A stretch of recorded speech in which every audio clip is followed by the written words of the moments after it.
Even without doing any activity, you can still manifest what you want if you organize these 4 dimensions in one direction and keep it unwavering in that direction for a certain period of time. Now he believes Shiva will do it for him and it will happen. So is Shiva going to come and build your house? No, I want you to understand, God will not lift his little finger for you.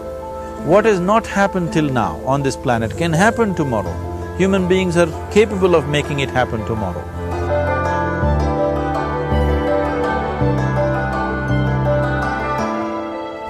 Everything we as human beings have created on this planet was essentially first created in our minds. All that you see, which is human work on this planet, first found expression in the mind, then it got manifested in the outside world. The wonderful things that we have done on this planet and the horrible things that we have done on this planet, both have come from the human mind. So if we are concerned as to what we create in this world, it's extremely important that first of all we learn to create the right things in our mind, how we keep our minds. If we do not have the power to keep our minds the way we want it, what we create in the world is also going to be very accidental and haphazard. So learning to create our minds the way we want is the basis of creating the world the way we want. There is a wonderful story in the yogic lore. On a certain day, a man took a walk. He went for a long walk. Accidentally, unawares, he walked into paradise. Fortunate, isn't he? He just took a walk and he landed up in paradise. After this long walk, he felt little tired. So he thought, oh, I'm tired, I wish I could rest somewhere. He looked around, there was a nice tree, underneath which there was very cushiony grass. So it was inviting. He went and put his head down there and slept. After a few hours he woke up, well rested, and he thought, oh, I'm well rested, but I'm feeling hungry, I wish I had something to eat. And he thought about all the nice things that he ever wanted to eat in his life. And instantly, all those things appeared in front of him. You need to understand, there the service is like that. Hungry people don't ask questions. Food came and he ate. Stomach became full. Then he thought, oh, my stomach is full, I wish I had something to drink. All the nice things that he ever wanted to drink, he thought about it and all of them just appeared in front of him. Drinking people also don't ask questions, so he drank. Now with a little bit of alcohol in him, you know Charles Darwin told you, all of you are monkeys, your tail fell away. Not me, Charles Darwin told you that you were all monkeys and your tail fell away and then you became human. Yes, definitely the tail fell away. But the monkey, in yoga, we always refer to an unestablished mind as markata, which means a monkey.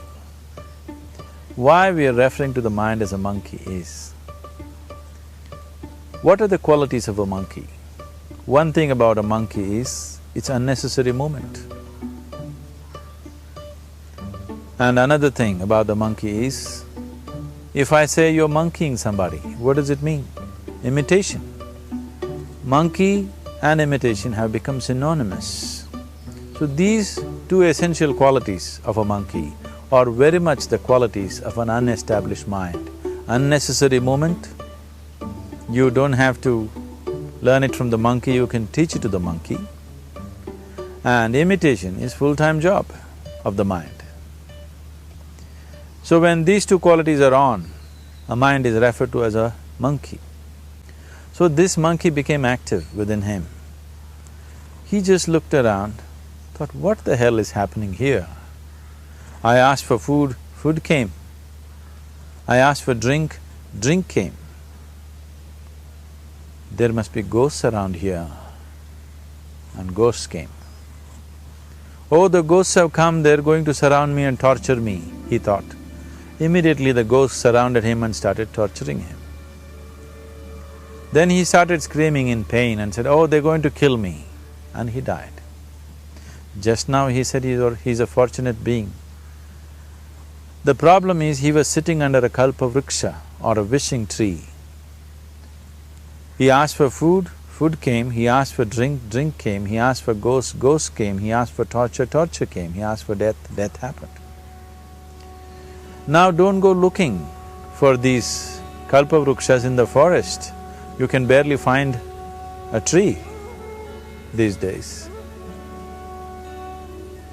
A well-established mind, a mind which is in a state of samyukti, is referred to as a kalpavriksha. If you organize your mind to a certain level of organization, it in turn organizes the whole system. Your body, your emotion, your energies, everything gets organized in that direction.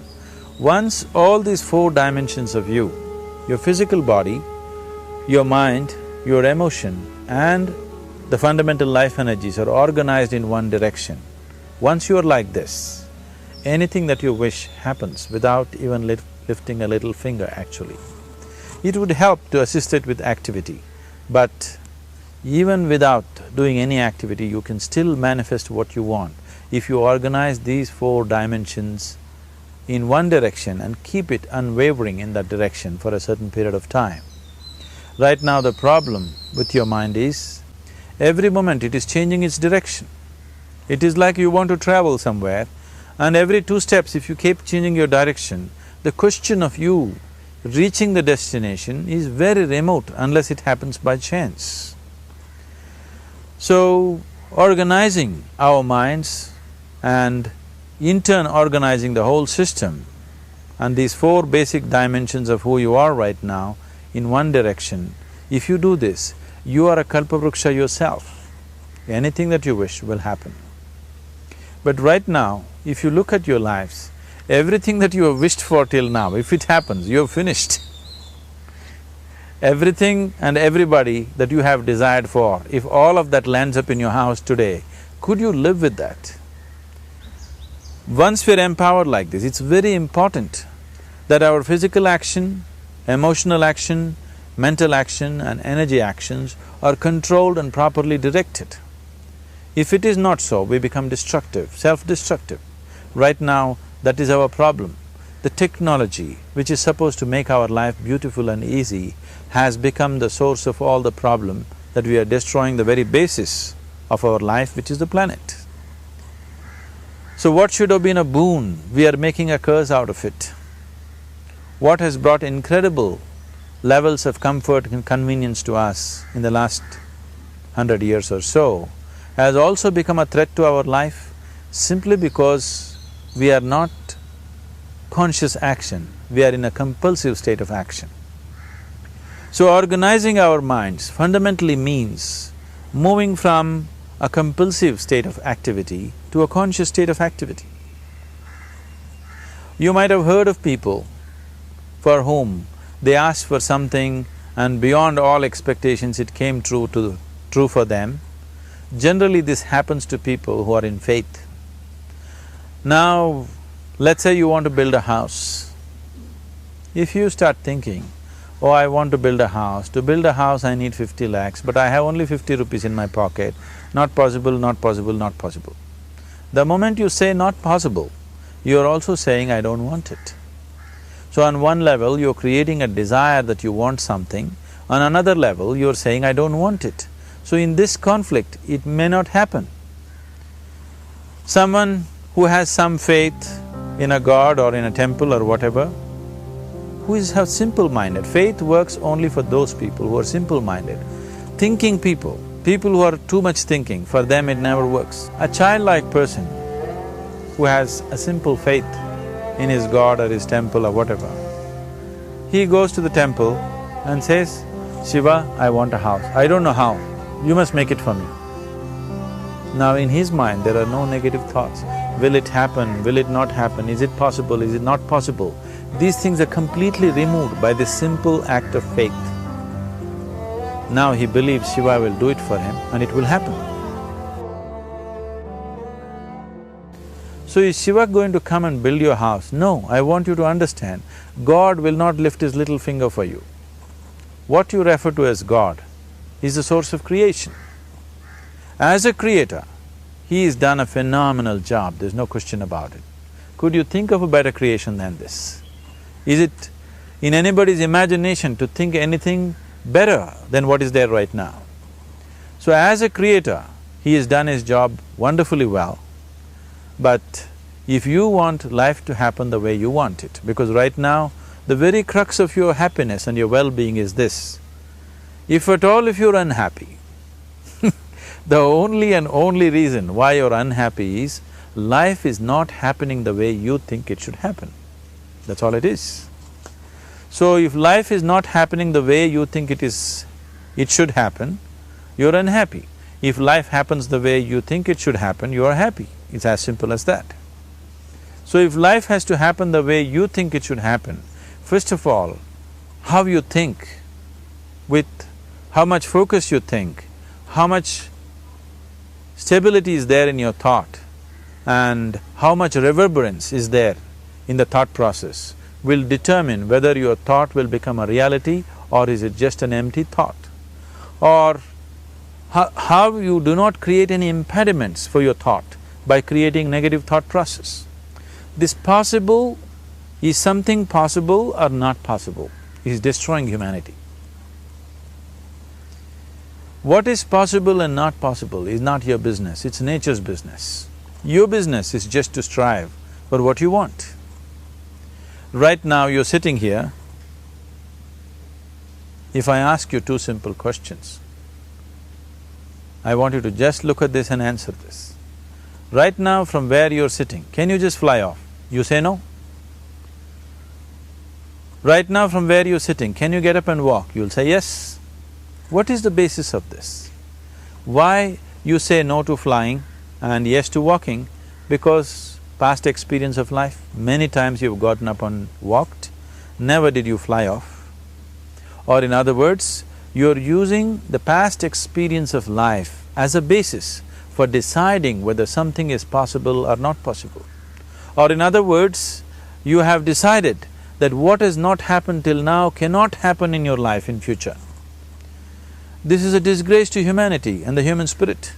What has not happened till now on this planet can happen tomorrow. Human beings are capable of making it happen tomorrow. So what is possible and what is not possible is not your business. That is nature's business. Nature will decide that. You just see what is it that you really want and strive for that. And if your thought is created in a powerful way, without any negativity, without any negative thoughts bringing down the intensity of the thought process, the first and foremost thing is you must be clear what is it that you really want. If you do not know what you want, the question of creating it doesn't arise. If you look at what you really want, what every human being wants is, he wants to live joyfully, he wants to live peacefully. In terms of its relationships, he wants it to be loving and affectionate. Or in other words, all that any human being is seeking for is pleasantness within himself, pleasantness around him. This pleasantness, if it happens in our body, we call this health and pleasure. If it happens in our mind, we call this peace and joy. If it happens in our emotion, we call this love and compassion. If it happens in our energy, we call this blissfulness and ecstasy. This is all that a human being is looking for. Whether he is going to his office to work, he wants to make money, build a career, build a family, he sits in the bar, sits in the temple, he is still looking for the same thing. Pleasantness within, pleasantness around. If this is what we want to create, I think it's time we addressed it directly and commit ourselves to creating it. So you want to create yourself as a peaceful human being, joyful human being, loving human being, a pleasant human being on all levels. And do you also want a world like this? A peaceful world, a loving world, a joyful world? No, I want greenery, I want food. When we say a joyful world, that means everything that you want has happened. So this is all that you're looking for. So all that you need to do is commit yourself to creating it, to create a peaceful, joyful and loving world, both for yourself and everybody around you. Every day in the morning, if you start your day with this simple thought in your mind, that today, wherever I go, I will create a peaceful, loving and joyful world. If you fall down 100 times in the day, what does it matter? For a committed man, there is no such thing as failure. If you fall down 100 times, 100 lessons to be learnt. If you commit yourself like this to creating what you really care for, now your mind gets organized. Once your mind gets organized, the way you think is the way you feel, your emotion will get organized. Once your thought and emotion is organized, your energies will get organized in the same direction. Once your thought, emotion and energies are organized, your very body will get organized. Once all these four are organized in one direction, your ability to create and manifest what you want is phenomenal. You are the creator in many ways. That which is the source of creation is functioning within you every moment of your life.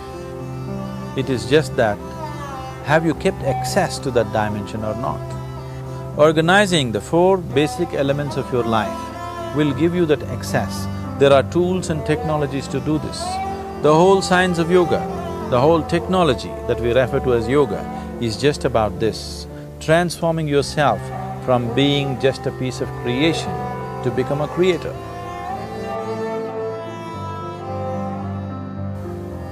It is my wish and my blessing that every human being in this world should have this access to the source of creation within himself so that he can function here as a creator, not just as a piece of creation.